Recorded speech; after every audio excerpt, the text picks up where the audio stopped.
Prinsip utama dalam agama, usuluddin, semua telah dijelaskan oleh Nabi SAW. Siapapun tidak berhak untuk mengadakan sesuatu yang baru, yang tidak ada contoh sebelumnya. Apalagi sampai mengatakan hal tersebut bagian dari agama. Allah telah menyempurnakan agamanya. Wahyu telah terputus dan kenabian pun telah ditutup.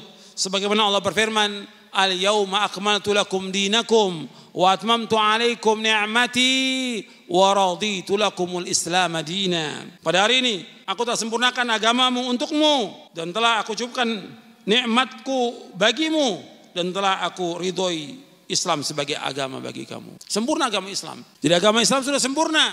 Nabi sudah jelaskan semuanya tentang masalah usul ataupun masalah furu'. Jelas semuanya. Enggak ada yang terluput. Makanya Nabi bersabda sallallahu alaihi wasallam dalam hadis yang diriwayatkan oleh Imam At-Tabrani dalam Mu'jamul Kabir dari sahabat Abu Dzar radhiyallahu anhu, Nabi bersabda, "Ma baqiya syai'un yuqarribu minal jannati wa yuba'idu minan nari illa wa qad buyyina lakum." Apa saja yang membawa kalian ke surga, mendekatkan kalian ke surga dan menjauhkan kalian dari api neraka, melainkan sudah dijelaskan kepada kalian semuanya. Lengkap. Agama ini sudah dijelaskan oleh Rasulullah, lengkap semuanya. Enggak ada yang tertinggal, enggak ada yang tersisa. Makanya semuanya Nabi jelaskan. Ketika Salman Al-Farisi radhiyallahu anhu ditanya oleh kaum musyrikin, "Apakah Nabi kamu mengajarkan kepada kamu tentang segala sesuatu sampai tentang tata cara buang air?" Diajarkan Nabi. Kalau tentang tata cara buang air diajarkan, apalagi tentang apa? Tentang akidah, nggak mungkin Nabi nggak ajarkan.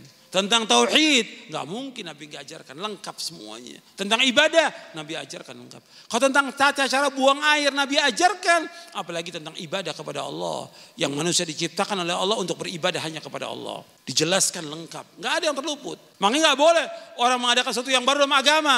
Kalau dia mengadakan yang baru dalam agama, diterima atau tidak? Nabi bersabda, "Man ahdatsa fi amrina hadza ma laysa minhu fahuwa raddun." Barang siapa mengadakan sesuatu yang baru dalam agama kami yang enggak ada contoh dari kami, tertolak, enggak diterima oleh Allah. Hadis ini sahih riwayat Bukhari Muslim.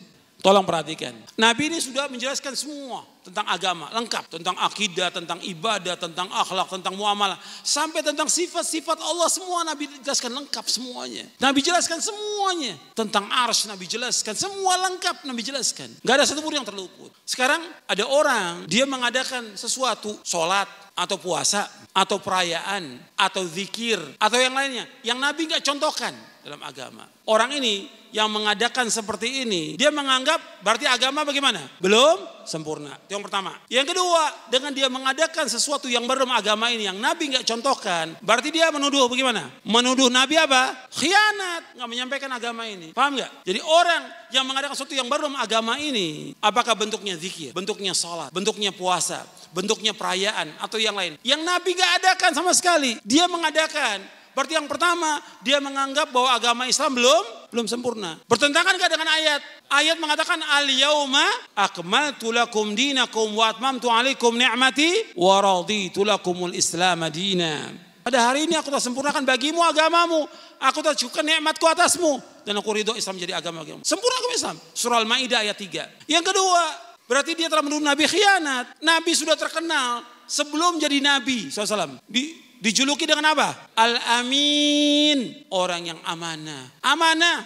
Harta barang orang kafir Nabi kembalikan. Meskipun dia musuh. Amanah Nabi. Apalagi berkaitan dengan wahyu. Nggak mungkin Nabi nggak jelaskan kepada umat ini. Makanya ada orang yang mengadakan cara-cara yang baru dalam agama yang Nabi nggak contohkan. Berarti dia menuduh Nabi apa? Khianat. Makanya dikatakan oleh Imam Malik. Imam Malik ini Imam Darul Hijrah di Madinah. Gurunya Imam Syafi'i. Kata Imam Malik rahimahullah, sebagaimana nukil oleh Imam Asy-Syatibi dalam kitabnya Al-I'tisam, barang siapa mengadakan satu bid'ah dalam agama Islam ini, bid'ah ini sesuatu yang baru dalam agama yang gak ada contohnya, bid'ah dalam agama, perhatikan, dalam agama yang gak ada contoh diadakan, dan dia mengatakan bahwa itu bid'ah itu baik, maka dia telah menuduh Nabi Muhammad apa? Khianat. Sebab Allah berfirman, pada hari ini aku telah sempurnakan bagimu agamamu, aku telah cukupkan nikmatku atasmu dan aku ridho Islam jadi agama bagimu. Apa yang tidak menjadi agama pada zaman Nabi SAW, maka sekarang juga nggak jadi agama. Di zaman Nabi nggak ada orang-orang tuh datang ke kubur-kubur minta sesuatu. Ini yang baru. Dan ini perbuatan apa? Syirik. Di zaman Nabi nggak ada orang mengadakan perayaan Maulid, Isra, Mi'raj, nggak ada. Zaman Nabi nggak ada.